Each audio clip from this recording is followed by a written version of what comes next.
نے ایک mind set کیا بنایا، ایک سوچ کیا بنائی کہ مولویوں کی ضرورت کیا ہے، جنازہ خود اپنے باپ کا پڑھاؤ، نکاح خود اپنے بیٹے کا پڑھاؤ، تمہیں مولویوں کی کوئی ضرورت نہیں ہے۔ تو ٹھیک ہے، تمہیں اگر مولویوں کی ضرورت نہیں ہے تو رب کعبہ کی قسم مولوی کو بھی تمہاری ضرورت نہیں ہے۔ اگر یہ مولوی واقعی میں خوددار اور باعزت ہو جائے، اپنے پیروں پہ کھڑا ہو جائے۔ ہم نے لاک ڈاؤن میں دیکھا کتنے مولوی جو مدرسے کے ٹیچر تھے، جو مسجدوں کے امام تھے، بڑی معمولی تنخواہوں پر گزارا کرتے تھے، لاک ڈاؤن لگ گیا، ساری دنیا ٹھپ پڑ گئی۔ مدرسے کے ذمہ داروں نے کہہ دیا صاحب ہمارے پاس تنخواہ نہیں ہے، مسجد کی کمیٹی نے کہہ دیا ہمارے پاس تنخواہ نہیں ہے۔ ارے پرائیویٹ کمپنیوں نے بھی اپنے ملازم کو آدھی تنخواہ دی تھی، مگر ان مدرسوں کے ذمہ داروں نے، ان مسجد کی کمیٹی والوں نے یہ بھی نہیں سوچا کہ یہ عالم کہاں جائے گا، یہ مولوی صاحب کہاں جائیں گے، لاک ڈاؤن لگا ہوا ہے، ان کے بیوی بچے کیا کھائیں گے۔ کتنے مولویوں نے بیچاروں نے قرضے لے کے زندگی گزاری ہے، لوگوں سے مدد مانگ کے گزارا کیا ہے۔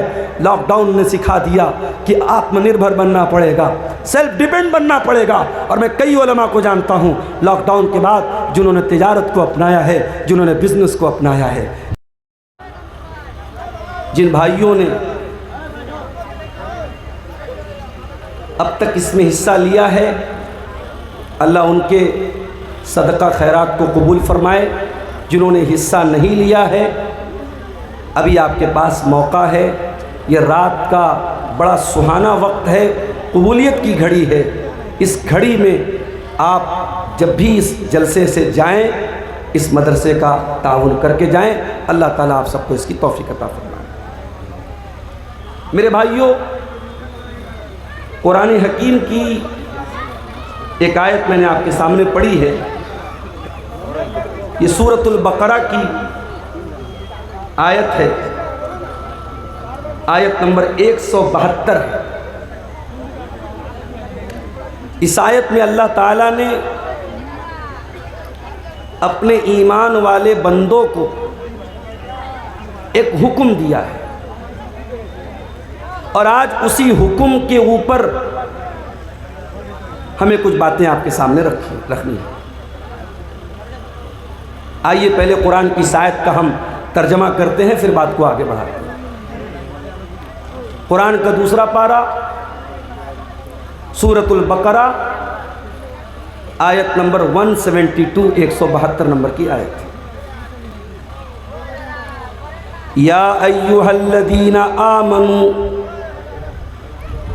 کلوا مما فی الارض حلالا طیبا، اے ایمان والو، زمین کے اندر جو حلال چیزیں ہیں، جو پاک چیز ہیں، ان کو کھاؤ، حرام چیزوں کو نہ کھاؤ، ناپاک چیزوں کو نہ کھاؤ، حلال کھاؤ، پاک کھاؤ۔ واشکروا للہ، اور جب حلال روزی تم کھا لو تو حلال روزی کھانے کے بعد تم اللہ تعالیٰ کا شکریہ بھی ادا کرو۔ ان کنتم ایاہ تعبدون، اگر تم اللہ کی عبادت کرتے ہو تو تم اللہ کا شکریہ ادا کرو۔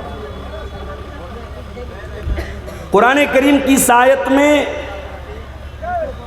اللہ نے تمام ایمان والوں کو حلال کمائی کھانے کا حکم دیا ہے، اور جب حلال کمائی کھانے کا حکم دیا ہے تو اس کا اپوزٹ مفہوم یہ نکلا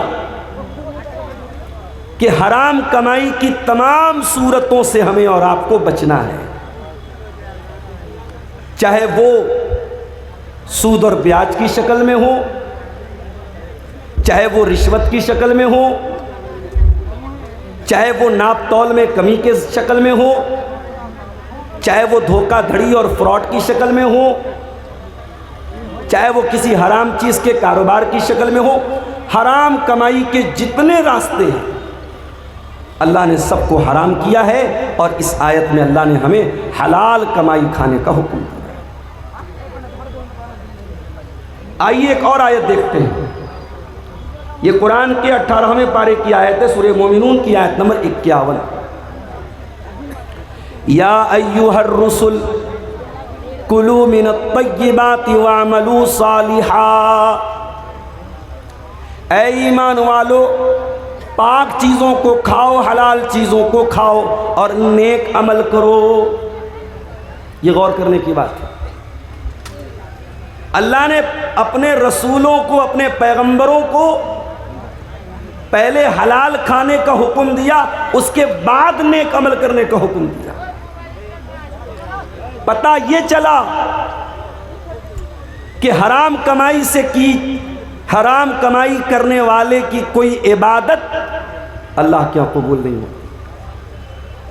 وہ حج کر لے، وہ عمرے کر لے، وہ زکوٰۃ اور صدقہ اور خیرات کرتا پھرے، اگر اس کی کمائی حرام ہے، اس کی نیکی، اس کا عمل، اس کی دعائیں اللہ تبارک و تعالیٰ کے یہاں ریجیکٹ کر دی جائیں گی، رد کر دی جائیں گی۔ اور اسی لیے اللہ کے پیارے نبی انہی دونوں آیتوں کو پڑھنے کے بعد کہتے ہیں، او لوگو ان اللہ طیب لا یقبل الا طیبا، اللہ تعالیٰ پاک ہے اور پاک چیز کو ہی قبول کرتا ہے، اللہ ناپاک چیز کو قبول نہیں کرتا۔ اور اللہ تعالیٰ نے جو حکم ایمان والوں کو دیا ہے وہی حکم اپنے رسولوں کو دیا ہے۔ اور اس کے بعد اللہ کے پیارے نبی نے سورہ بقرہ کی آیت نمبر 172 اور سورہ مومنون کی آیت نمبر 51 دونوں آیتوں کو پڑھا کہ دیکھو اللہ تعالیٰ نے ایمان والوں کو بھی حلال کمائی کھانے کا حکم دیا اور اللہ نے اپنے رسولوں کو بھی حلال کمائی کھانے کا حکم دیا۔ اس کے بعد اللہ کے نبی فرماتے ہیں، ایک آدمی بہت لمبا سفر کر کے آتا ہے، اشعثا، اس کے بال پرا گندا ہو جاتے، اغبرا، اس کے کپڑے دھول اور گرد و غبار سے، ڈسٹ سے اٹ جاتے ہیں، اس کا کپڑا بالکل گندا ہو جاتا ہے۔ یمد یدیہ، اور وہ انسان اللہ کی بارگاہ میں ہاتھ اٹھا کے دعا کرتا ہے اور کہتا ہے یا ربی یا ربی، اے میرے رب میری یہ دعا قبول کر لے، اے میرے رب میری یہ دعا قبول کر لے۔ لمبا سفر کر کے آیا ہے، بال پرا گندہ ہیں، کپڑے میلے کچیلے ہیں، ہاتھ اٹھا کے دعا کر رہا ہے اور اے میرے رب کہہ کے دعا کر رہا ہے۔ یعنی قبولیت کے 5 اسباب اکٹھا ہیں، کیونکہ ہم سب جانتے ہیں مسافر کی دعا جلدی قبول ہوتی ہے، اور اگر انسان کی ظاہری حالت اگر خراب ہے، کمزور ہے، انسان پھٹا پرانا کپڑا پہن کر میلے کچیلے کپڑے میں اور پریشانی میں اللہ کو پکارتا، اس کی دعا جلدی قبول ہوتی ہے۔ انسان ہاتھ اٹھا کے دعا کرتا ہے، جلدی قبول ہوتی ہے۔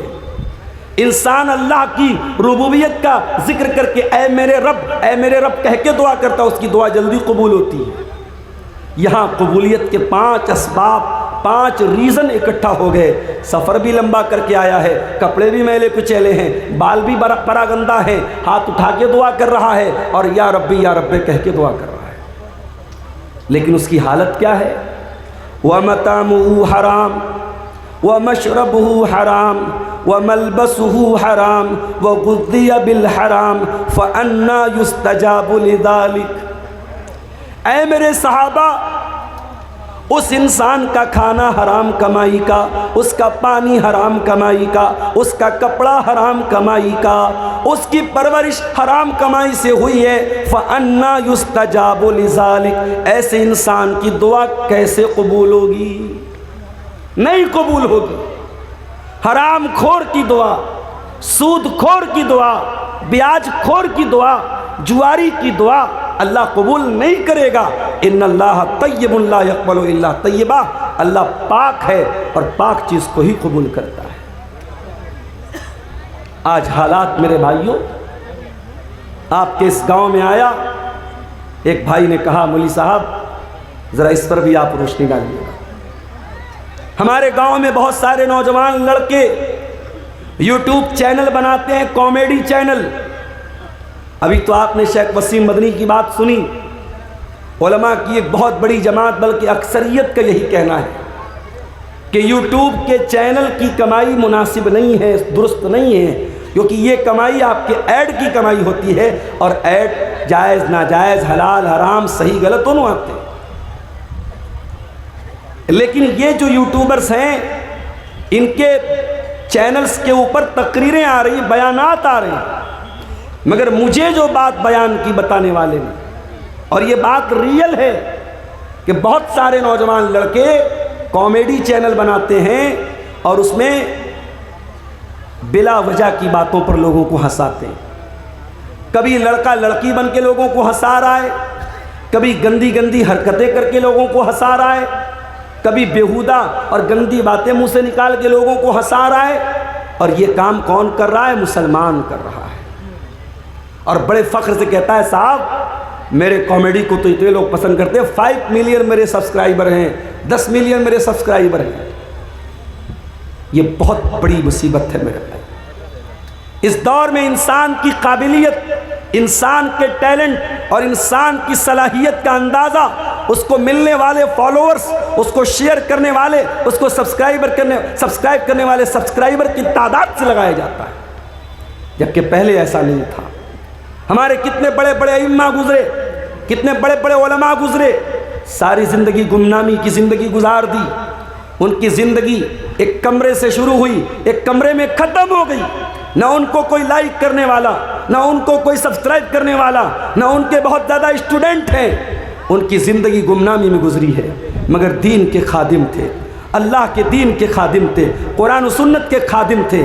میرے پیارے ساتھیوں، دنیا میں انسان کا نام کما لینا، دنیا میں انسان کا پاپولر ہو جانا، اس بات کی گارنٹی نہیں ہے کہ اللہ کے آگے اس کو عزت مل جائے گی۔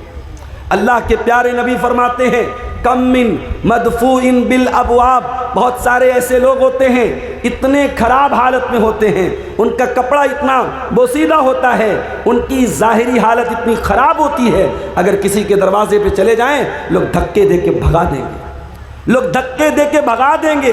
اگر وہ کسی کی سفارش کریں کوئی سفارش قبول نہیں کرے گا، اگر کسی کے دروازے پر اجازت طلب کرے کوئی اندر آنے کی اجازت نہیں دے گا، مگر اللہ کی نظر میں ان کمزور لوگوں کا مقام بھی اتنا ہوتا ہے، لو اقسم علی اللہ لابرہ، اگر اللہ کے نام کی قسم کھا کے کوئی بات کہہ دے اللہ ان کی بات کو ضرور پوری کرے گا۔ یہ کامیڈی چینل بنا کر، یہ لڑکوں کا لڑکی بن کر، یہ ساڑی پہن کر، یہ لپسٹک لگا کر یہ ویڈیوز ڈالنا اور اس سے پیسے کمانا، یہ حرام ہے میرے بھائی، اور یہ کمائی آپ کے گھر میں آئے گی تو معاف کرنا آپ کے سارے عمل کو، آپ کی دعاؤں کو برباد کر دے گی۔ لیکن مسئلہ کیا ہے؟ مسئلہ یہ ہے کہ یہاں دل میں مال کی جو محبت ہے، پیسے کی جو محبت ہے، وہ انسان کو حلال اور حرام کا فرق کرنے سے دور کر دیتی ہے۔ انسان جب مال کمانے پر تل جاتا ہے تو یہ بھول جاتا ہے کہ میں مال حلال طریقے سے کما رہا ہوں یا حرام طریقے سے کما رہا ہوں۔ اللہ نے قرآن میں فرمایا زُيِّنَ لِلنَّاسِ حُبُّ الشَّهَوَاتِ مِنَ النِّسَاءِ والبنين والقناطير المقنطرة من الذهب والفضة والخيل المسومة والأنعام والحرث ذلك متاع الحياة الدنيا۔ اے میرے بندو، کچھ چیزوں کی محبت تمہارے دل میں ڈال دی گئی ہے۔ عورت کی محبت، کوئی مرد ہے، کوئی آدمی ہے، پرفیکٹ آدمی ہے، اس کے سینے میں آدمی کا دل دھڑک رہا ہے، اور وہ کہے کہ صاحب مجھے عورتوں میں انٹرسٹ نہیں ہے، جھوٹ بول رہا ہے وہ، جھوٹ بول رہا ہے وہ۔ اللہ کہہ رہا ہے کہ ہم نے انسان کے دل میں ڈالا ہے عورت کی محبت۔ والبنین، اولاد کی محبت، شادی ہو گئی، بیٹا پیدا ہوا آپ کے گھر میں، اب آپ یہ کہیں کہ صاحب مجھے بیٹے کی محبت نہیں ہے، مجھے بیٹے کی چاہت نہیں ہے، یہ نہیں ہو سکتا۔ عورت کی محبت، اولاد کی محبت اللہ نے آپ کے دل میں نیچورلی، پراکرتک روپ سے، قدرتی طور پر، نیچورل طور پر اللہ نے آپ کے دل میں ڈالی ہے۔ وَالْقَنَاطِيرِ الْمُقَنطَرَةِ مِنَ الذَّهَبِ وَالْفِضَّةِ، اور سونا چاندی کی محبت بھی انسان کے دل میں ڈالی گئی ہے اور ہماری ماں بہنوں کے دل میں تھوڑی زیادہ ڈالی گئی ہے۔ عورت کو سونا لا کے دے دو، ہائے ہائے ہائے خوش ہو جائے گی۔ جتنی بھی ناراض ہو، سونے کا ایک جھمکا لا کے دے دو، سونے کی ایک ایئر رنگ لا کے دے دو، سونے کی ناک کی نتھیا لا کے دے دو، ہائے ہائے میرا شوہر تو سب سے اچھا شوہر۔ قرآن کہہ رہا ہے عورت زیورات میں پلتی ہے، زیورات میں بڑی ہوتی ہے، عورت کو سونے چاندی سے بڑی محبت ہے۔ اس کے بعد فرمایا والخیل المسومۃ، اور میرے بندو تمہارے دل میں گھوڑے کی محبت بھی ڈال دی گئی ہے، ایسے گھوڑے جو بہت عمدہ گھوڑے ہوں، بہت اچھے گھوڑے ہوں۔ کسی زمانے میں گھوڑے کی سواری ہوتی تھی، آج کے زمانے میں کار کی سواری ہے، بائک کی سواری ہے۔ آج 4 پیسہ انسان کے پاس ہوتا ہے، پہلے سوچتا ہے کار خرید لوں، بائک کی طاقت ہے بائک خرید لوں، اور بائک خرید نہیں سکتا تو شادی کر لیتا ہوں، جہیز میں تو مل ہی جائے گی کہ نہیں ملے گی۔ غریب گھر میں بھی شادی کرے گا تو 1.5-2 لاکھ کی بائک تو مل ہی جائے گی۔ بولو بھائی شیر آبادیو، سیمانچل کے لوگوں، بڑے پکے اہل حدیث ہیں صاحب، مجھے یہاں کے لوگوں نے بتایا کیش تو کم چلتا ہے، کیش بھی چلتا ہے یہاں، جہیز میں کہیں کہیں کیش بھی چلتا ہے، اور بے غیرتی کی حد یہ ہے، بے شرمی کی حد یہ ہے کہ سسرال سے کیش ملتا ہے اور یہ انسان اپنی بیوی کا مہر بھی اسی رقم سے ادا کرتا ہے۔ ارے بے غیرت، تجھے کیا ضرورت ہے شادی کرنے کی؟ تو 4 چوڑی پہن گھر میں بیٹھ، جب تیرے پاس اتنا دم نہیں ہے، جب تیرے پاس اتنی طاقت نہیں ہے کہ اپنی بیوی سے نکاح کر کے اس کو مہر دے سکے، تو تجھے کوئی ضرورت نہیں شادی کرنے کی، تو زندگی بھر کنوارا بیٹھ، چوڑی پہن کے بیٹھ جا اپنے۔ یہ بے غیرتی ہے، سسرال سے پیسہ لے کے اسے مہر دے رہے ہو، شادی کے موقع پر تیرے بدن کی شیروانی تیرے سسرال کے کپڑے کی، دلہن کا جوڑا سسرال کے کپڑے کا، تو کس لیے شوہر بنا ہے؟ تو کس لیے نکاح کر رہا ہے؟ تو کس لیے ایجاب و قبول کر رہا ہے؟ تو بے غیرت ہے، تیری شرم و حیا، تیری غیرت کو تیرے باپ نے جہیز کے بدلے گروی رکھ دیا۔ تو یہ چل رہا ہے صاحب، اہل حدیث ہیں، ہاتھ برابر سینے پر باندھ رہے ہیں، آمین پوری بلند آواز سے بول رہے ہیں، مگر جہیز میں بائک چل رہی ہے۔ اور اگر داماد تھوڑا ہائی فائی ہے، ہائی اسکول کا ٹیچر ہے، بہار بورڈ کے مدرسے کا سرکاری ٹیچر ہے، تب کیا پوچھنا ہے صاحب؟ تب تو بیٹی دینے والا سوچے گا اس کی تو لائف سیٹ ہے، اس کو بائک کیا کار دے دیں گے، کار بھی مل جاتی ہے کہیں۔ تو سواری کی محبت بھی انسان کے دل میں ڈالی گئی۔ اس کے بعد فرمایا والانعام، اور اے میرے بندو کیا ہو رہا ہے بھائی؟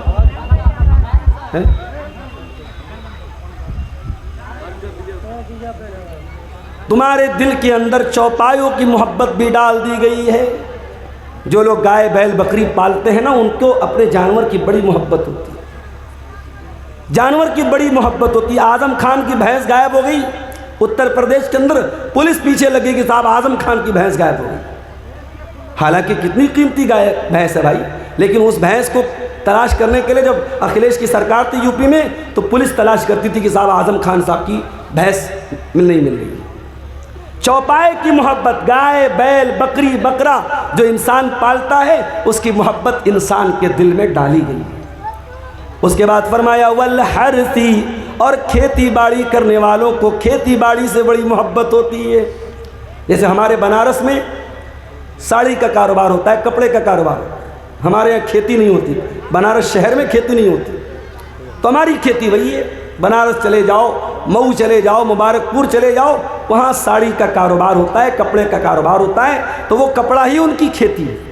انسان کو اپنی کھیتی، اپنے بزنس، اپنے ویاپار سے بڑی محبت ہوتی ہے۔ تو اللہ نے کتنی چیزوں کا نام لیا؟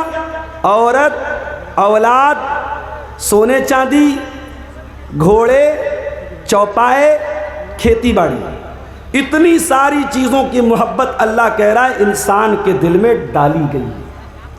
اس کے بعد اللہ فرماتا ہے ذالک متاع الحیات الدنیا، اے میرے بندے یہ زمین دنیا میں رہے گی، آخرت میں کام نہ آئے گی۔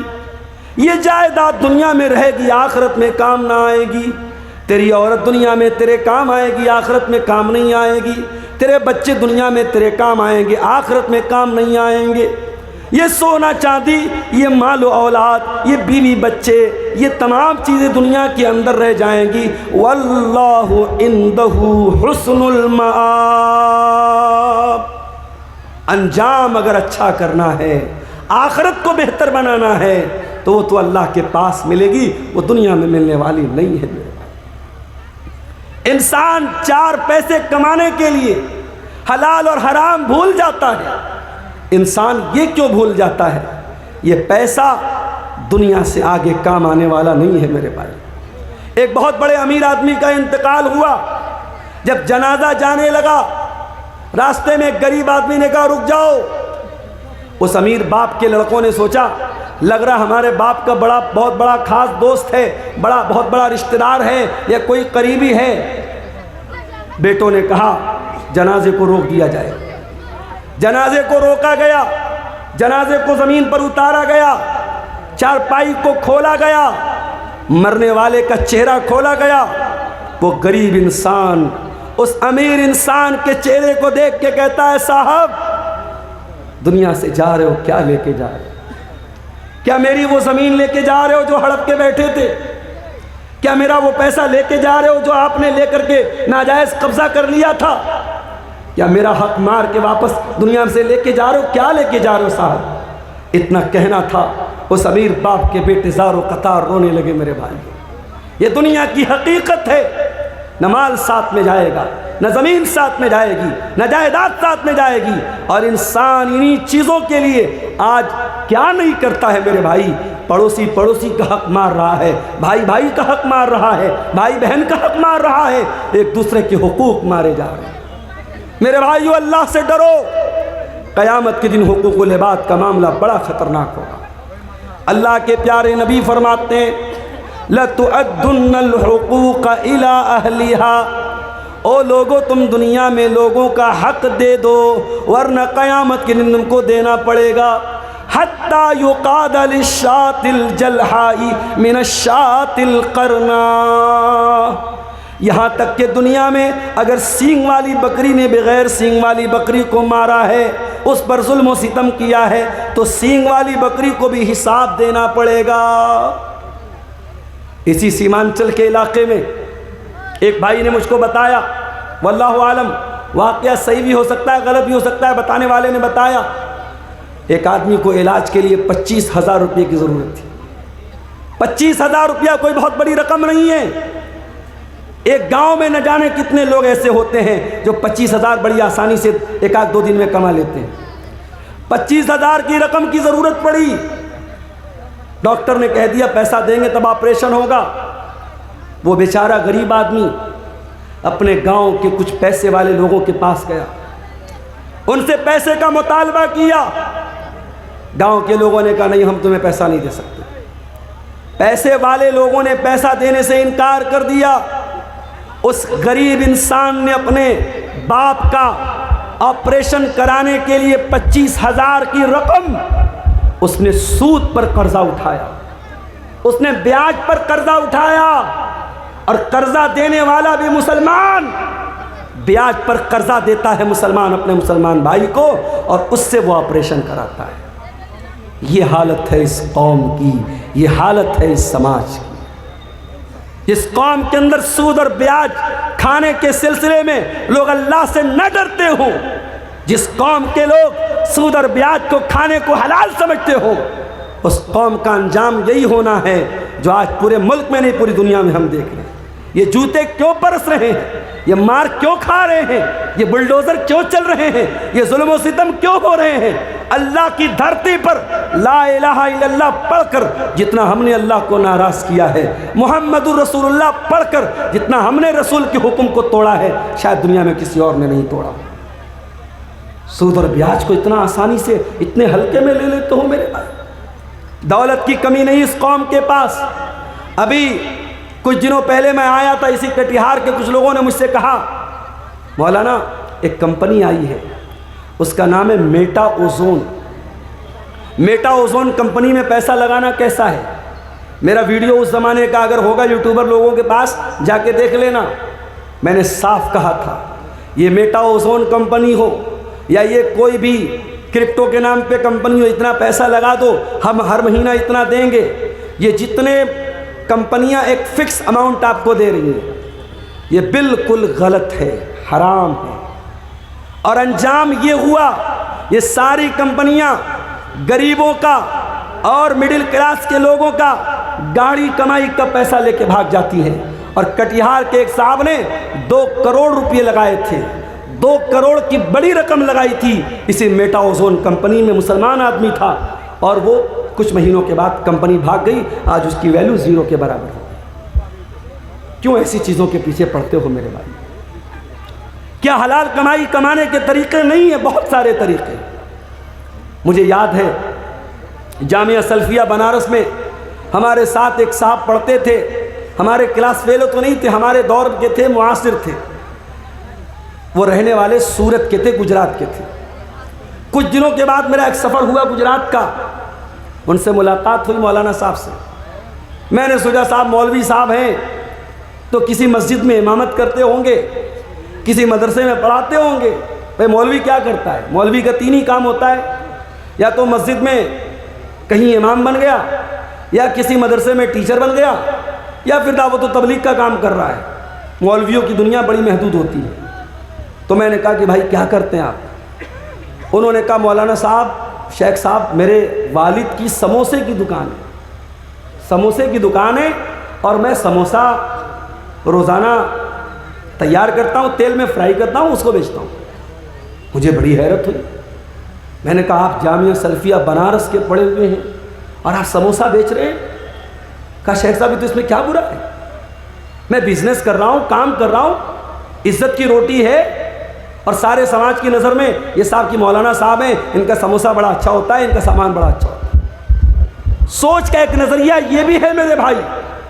اور میں آج ہی ایک بات سوچ رہا تھا اور میرا جی چاہ رہا تھا فیس بک پر کچھ لکھوں کہ آج لوگ مولویوں کی کمائی پر تو بڑی باتیں کرتے، صاحب فلاں مولوی بڑا کما رہا ہے، فلاں مولوی کو بڑا موٹا لفافہ مل رہا ہے، اس پر تو بڑی تکلیف ہے، بڑا درد ہو رہا ہے. کوئی اس پر کیوں نہیں آواز اٹھاتا؟ 4-4 ہزار 5-5 ہزار روپے تنخواہ پر مدرسے میں 8-8 گھنٹے مولوی سے ڈیوٹی جو لوگ لیتے ہیں، اور اس پر بھی 4-5 ہزار تنخواہ دینے کے بعد بھی اس مولوی کی تنخواہ ہر مہینے ٹائم سے مل جائے، یہ ناممکن بات ہے. کتنے مولوی مدرسے میں پڑھانے والے، رمضان آتا ہے مدرسے کا ناظم کہتا ہے جاؤ گھوم گھوم کے بھکاریوں کی طرح چندہ کرو تب تمہاری تنخواہ ملے گی. میرے بھائی اس بے غیرتی کی زندگی گزارنے سے بہتر ہے کہ تم جاؤ اور فٹ پاتھ پہ کوئی سامان بیچنا شروع کر دو، کسی چیز کی تجارت شروع کر دو. یہ غلامی کی زندگی، یہ ناظم کے آگے ہاتھ پھیلانا، یہ پرنسپل کے آگے ہاتھ پھیلانا، یہ مسلیان کے آگے ہاتھ پھیلانا، یہ لوگوں کی بھیک پر گزارا کرنا ختم کر دو. میں مولویوں سے کہنا چاہوں گا لاک ڈاؤن نے یہ سبق دے دیا کہ مولوی قوم دنیا میں جتنا استحصال اس قوم کا ہوتا ہے اتنا کسی کا نہیں ہوتا ہے. میرے بھائی آج ایک صفائی کرنے والا، ایک سڑک پہ جھاڑو دینے والا، اس کی بھی تنخواہ کم سے کم 20,000 روپے ہوتی ہے. ایک اینٹ کا اور پتھر کا کام کرنے والا مزدور اور لیبر، اس کی بھی ڈیلی کی آمدنی کم سے کم 600-700 روپیہ ہوتی ہے. مولوی کی تنخواہ اگر 5,000 ہے تو بہت بڑی بات ہے. اس مولوی کو 5,000 میں پریوار چلانا ہے. اور میں سچا واقعہ آپ کو بتاتا ہوں. بنگال کی سرزمین پر میرے ایک دوست ہیں، مدرسے میں پڑھاتے ہیں، ہر سال رمضان میں ساؤتھ میں چندہ کرنے جاتے ہیں، اور میں ہر سال ساؤتھ میں قرآن کی تفسیر بیان کرنے جاتا ہوں. ہر سال ان کا فون آتا ہے، مولانا صاحب فلاں علاقے میں آیا ہوں، کرناٹک میں آیا ہوں، تمل ناڈو میں آیا ہوں، آندھرا میں آیا ہوں، تھوڑا آپ سفارش کر دیجئے، تھوڑا بول دیجئے، تھوڑا میرا چندہ مجھ کو مل جائے. ان کے چندے پر ان کو تنخواہ ملتی ہے. اور ممتا بنرجی کی سرکار بنگال میں وہاں مسجد کے اماموں کو 3,000 یا 2,500 روپے مہینے ملتا ہے. وہ ہمارے جو دوست ہیں اپنے محلے کی مسجد میں امامت بھی کراتے ہیں. ممتا کی طرف سے ان کو 2,500 روپے ملتا ہے اور شاید مدرسے والے 7-8 ہزار روپے کچھ دیتے ہیں. مدرسے والوں کو یہ بھی ہضم نہیں ہوا، مدرسے کے ذمہ داروں کو یہ بھی ہضم نہیں ہوا کہ یہ 3,000 روپیہ ہمارے مدرسے میں پڑھا کے الگ سے کما رہا ہے۔ انہوں نے پابندی لگا دی کہ صاحب مدرسے کے جتنے ٹیچر ہیں صبح سے دوپہر تک پڑھانا ہے، پھر دوپہر سے رات تک ہاسٹل کی نگرانی کرنا ہے۔ آلریڈی 3 ٹیچر نگرانی کر رہے تھے، مگر مدرسے کے حرام خور ذمہ داروں نے اور ڈکٹیٹروں نے اور نمرود کی اولادوں نے اس مولوی کو ملنے والے یہ چند ہزار روپئے جو مہینے کے تھے ان کے پیٹ میں درد شروع ہو گیا، اور انہوں نے کہا نہیں، ہاسٹل کی 24 گھنٹہ نگرانی کرنی پڑے گی۔ میں مولویوں سے کہنا چاہتا ہوں، اس قوم کے آگے بھکاری بننا بند کرو، اپنے علم، اپنے وقار، اپنے عہدے، اپنے مقام کا لحاظ رکھو۔ اس قوم نے بہت خون چوسا ہے تمہارا، اور آج وہ لوگ جو عالم نہیں ہیں، جو غیر علماء ہیں، چاہے وہ انجینئر علی مرزا ہو، چاہے ڈاکٹر اسرار احمد ہو یا کوئی اور ہو، ان لوگوں نے ایک مائنڈ سیٹ کیا بنایا، ایک سوچ کیا بنائی کہ مولویوں کی ضرورت کیا ہے؟ جنازہ خود اپنے باپ کا پڑھاؤ، نکاح خود اپنے بیٹے کا پڑھاؤ، تمہیں مولویوں کی کوئی ضرورت نہیں ہے۔ تو ٹھیک ہے، تمہیں اگر مولویوں کی ضرورت نہیں ہے تو رب کعبہ کی قسم مولوی کو بھی تمہاری ضرورت نہیں ہے۔ اگر یہ مولوی واقعی میں خوددار اور باعزت ہو جائے، اپنے پیروں پہ کھڑا ہو جائے۔ ہم نے لاک ڈاؤن میں دیکھا کتنے مولوی جو مدرسے کے ٹیچر تھے، جو مسجدوں کے امام تھے، بڑی معمولی تنخواہوں پر گزارا کرتے تھے، لاک ڈاؤن لگ گیا، ساری دنیا ٹھپ پڑ گئی۔ مدرسے کے ذمہ داروں نے کہہ دیا صاحب ہمارے پاس تنخواہ نہیں ہے، مسجد کی کمیٹی نے کہہ دیا ہمارے پاس تنخواہ نہیں ہے۔ ارے پرائیویٹ کمپنیوں نے بھی اپنے ملازم کو آدھی تنخواہ دی تھی، مگر ان مدرسوں کے ذمہ داروں نے، ان مسجد کی کمیٹی والوں نے یہ بھی نہیں سوچا کہ یہ عالم کہاں جائے گا، یہ مولوی صاحب کہاں جائیں گے، لاک ڈاؤن لگا ہوا ہے، ان کے بیوی بچے کیا کھائیں گے۔ کتنے مولویوں نے بیچاروں نے قرضے لے کے زندگی گزاری ہے، لوگوں سے مدد مانگ کے گزارا کیا ہے۔ لاک ڈاؤن نے سکھا دیا کہ آتم نربھر بننا پڑے گا، سیلف ڈیپینڈ بننا پڑے گا۔ اور میں کئی علماء کو جانتا ہوں لاک ڈاؤن کے بعد جنہوں نے تجارت کو اپنایا ہے، جنہوں نے بزنس کو اپنایا ہے۔ میرے عزیزوں، جو قوم اپنے علماء کو بندھوا مزدور بنا کے رکھتی ہے، مسجد کے امام کو فیملی کوارٹر تک دینا نہیں چاہتی ہے، مدرسے کے ٹیچر کو پریوار کے ساتھ رہنے کی اجازت نہیں دیتی ہے، اس کے بعد ہم کہتے ہیں صاحب مدرسے کے ٹیچر نے یہ حرکت کر دی، مسجد کے امام نے یہ حرکت کر دی، کھلے عام الفاظ میں سن لو، ان فتنوں کو دعوت ہم نے دی ہے، ان فتنوں کو دعوت ہم نے دی ہے۔ وہ مولوی شادی شدہ ہو کر بیوی سے 6 مہینے دور رہتا ہے، وہ مدرسے کا مدرس، وہ مسجد کا امام 6 مہینے اپنی بیوی سے، اپنے بچوں سے دور رہتا ہے، کون اس کا ذمہ دار ہے؟ اس کی بیوی اپنے شوہر کے رہنے کے باوجود بیوہ کی زندگی بسر کر رہی ہے، اس کے بچے اپنے باپ کے رہنے کے باوجود یتیم کی زندگی بسر کر رہے ہیں۔ اگر اس مولوی کی شہوت میں اگر ابال آیا، اس نے غلط قدم اٹھایا، وہ مولوی یقیناً گنہگار ہوگا، وہ عالم یقیناً گنہگار ہوگا، مگر گنہگار تو یہ سماج بھی ہوگا، گنہگار تو ہم اور آپ بھی ہوں گے کہ ہمارے پاس اپنے بچوں کے ساتھ تو رہنے کے لیے انتظام ہے، اپنے علماء کے لیے فیملی کوارٹر کا انتظام نہیں کرتے۔ میرے بھائیوں، اگر مسجد کے امام کے لیے فیملی کوارٹر کا انتظام نہیں کرتے تو معاف کرو، ہٹا دو امام کو، خود ہی نماز پڑھو اور پڑھاؤ، مت رکھو امام کو آپ۔ فتنوں کو دعوت مت دو میرے عزیزوں، یہ دور فتنوں کا دور ہے، اور اس دور کا بہت بڑا فتنہ مال کا فتنہ ہے۔ اللہ کے پیارے نبی نے فرمایا لِكُلِّ أُمَّةٍ فِتْنَةٌ وَفِتْنَةُ أُمَّتِي الْمَالِ، ہر امت کا ایک فتنہ ہوگا، اور میری امت کا فتنہ کیا ہوگا؟ مال ہوگا۔ اور اللہ کے نبی نے یہ بھی فرمایا یاتی علی الناس زمان لا یبالی المرء من این اخذ المال امن حلال ام من حرام، لوگوں پر ایک زمانہ ایسا بھی آنے والا ہے، مال کمانے والا اس بات کی پرواہ نہیں کرے گا کہ مال کہاں سے کما رہا ہے، حلال طریقے سے کما رہا ہے یا حرام طریقے سے کما رہا ہے۔ حلال کے بہت سارے طریقے ہیں میرے بھائی، اگر آپ کے پاس پیسہ ہے، آپ کے پاس ٹائم نہیں ہے، شریعت نے ایک طریقہ رکھا ہے مزاربت کا۔ مزاربت کس کا مطلب کیا ہوتا ہے؟ پیسہ میرا رہے گا، ٹائم کسی اور کا لگے گا، انرجی کسی اور کی لگے گی۔ میں نے 1 لاکھ روپیہ کسی کو دے دیا کہ بھائی 1 لاکھ روپیہ لے لو اور اس سے بزنس کرو، اور بزنس میں جو پروفٹ ہوگا آدھا تم لے لینا، آدھا ہم لے لیں گے، لیکن لاس ہوگا تو لاس کا ذمہ دار میں رہوں گا، تم نہیں رہو گے۔ اور جو بھی منافع ہوگا پرسنٹیج طے کیا جائے، پیسہ طے نہ کیا جائے۔ اگر پیسہ طے کریں گے تو غلط ہو جائے گا۔ اگر کوئی یہ طے کر لے کہ میں 1 لاکھ روپیہ دے رہا ہوں اور ہر مہینے تم ہم کو 1000 دو گے تو یہ غلط ہو جائے گا۔ ہاں، ہر مہینے جو بھی پروفٹ ہوگا 50% تم لے لو، 50 میں لے لیتا ہوں، 60 تم لے لو، 40 میں لے لیتا ہوں۔ پرسنٹیج طے کر سکتے ہیں، پیسہ طے نہیں کر سکتے۔ اور پروفٹ میں دونوں شیئر ہوں گے، لیکن لاس میں صرف پیسہ لگانے والا شیئر کرے گا اور جو محنت کر رہا ہے وہ لاس میں شریک نہیں ہوگا۔ یہ بھی قاعدہ ہے شریعت کا، قانون ہے شریعت کا۔ اگر اس قاعدے کی روشنی میں حلال طریقے سے ہم مزاربت کریں تو بہت پیسہ کما سکتے ہیں، مگر مسئلہ یہ ہے آج انسان اخلاقی طور پر اتنا گر چکا ہے کہ اگر مزاربت کے لیے میں نے کسی کو پیسہ دیا 1 لاکھ روپیہ تو وہ کبھی نہیں شو کرے گا کہ پروفٹ ہو رہا ہے، وہ کہے گا مولوی صاحب لاس ہو رہا ہے۔ ایک انسان دوسرے انسان پر بھروسہ کرنے کو تیار نہیں ہے، کیونکہ اخلاق اتنا گر چکا ہے میرے بھائیوں۔ انسان دھوکہ دینے میں، فراڈ کرنے میں دیر نہیں کرتا ہے۔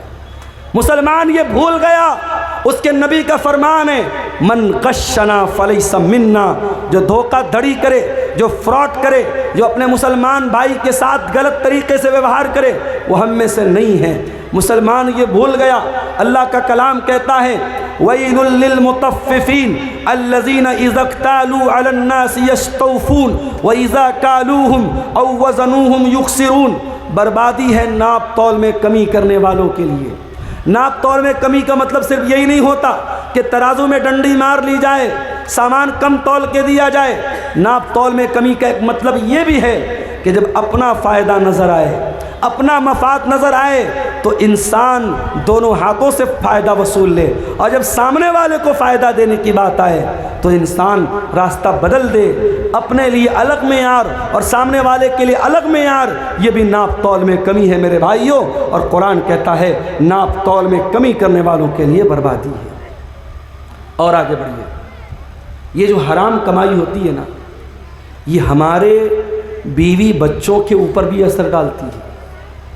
اگر آپ کے گھر میں حرام کمائی آئی ہے، یقین کر لو میرے بھائی، آپ کی بیوی سے آپ کے رشتے پر بھی اثر پڑے گا۔ بچے نافرمان ہو جائیں گے، ماں باپ کی صحت گر جائے گی، گھر کا سکون ختم ہو جائے گا۔ بعض سلف کہتے ہیں کہ میں اپنے گناہوں کا اثر اپنی بیوی کے اخلاق میں اور اپنی سواری کے پھسلنے میں محسوس کرتا ہوں۔ جب میں کوئی گناہ کرتا ہوں تو اپنی سواری کے پھسلنے میں اور اپنی بیوی کے اخلاق میں اس کا اثر محسوس کرتا ہوں۔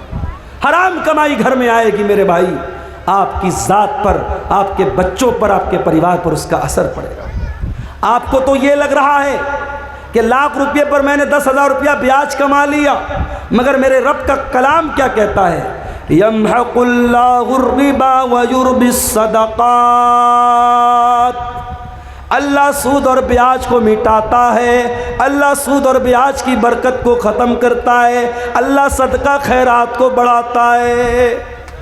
تمہیں یہ لگ رہا ہے میں نے مدرسے میں 1,000 روپیہ چندہ دے دیا، میرا 1,000 کم ہو گیا، اور تمہیں یہ لگتا ہے کہ میں نے 1,000 روپیہ بیاج کے ذریعے کما لیا، میرے اکاؤنٹ میں 1,000 روپیہ بڑھ گئے۔ تیرے کیلکولیٹر میں بڑھ گیا، اللہ کے کیلکولیٹر میں جو تو پیسہ بیاج سے کما رہا ہے وہ بڑھا نہیں ہے، وہ گھٹ رہا ہے۔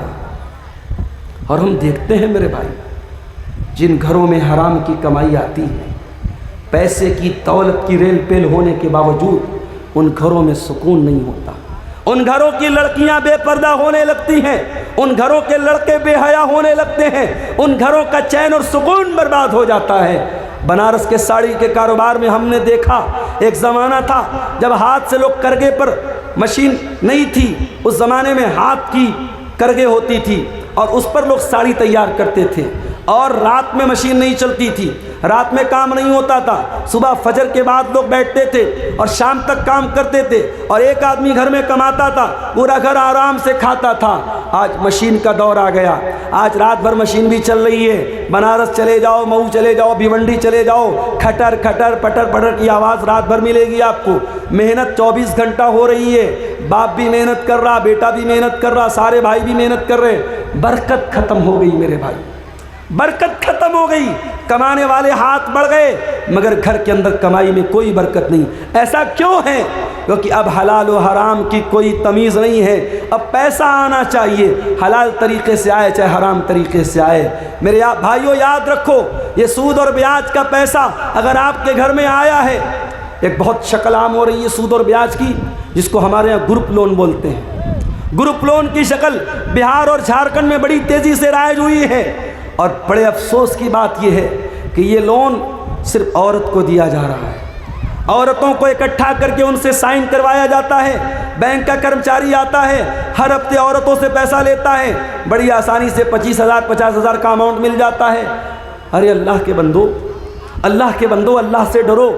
تمہارے سماج میں لاکھوں کی تعداد میں ایسے لوگ ہیں، اگر چاہیں ایک کوآپریٹو تنظیم بنا لیں، ایک کوآپریٹو بینکنگ سسٹم بنا لیں، اور بغیر بیاج کے یہ چھوٹی چھوٹی رقم بھروسے مند آدمی کو تحقیق کرنے کے بعد، جس کو کوئی بزنس اسٹارٹ کرنا ہو، کوئی کام اسٹارٹ کرنا ہو، یہ 25-50 ہزار کی رقم دے کے کام اسٹارٹ کر دیں۔ شریعت کہتی ہے آپ لوگوں کا کام شروع کرا دو، لوگوں کو بھیک مانگنے پر اور لوگوں کو سود کھانے پر مجبور مت کرو۔ آج سود اور بیاج، بڑی معمولی رقم پر سود اور بیاج کھایا جا رہا ہے، اور گھر کی عورتوں کو اس میں انوالو کیا جا رہا ہے۔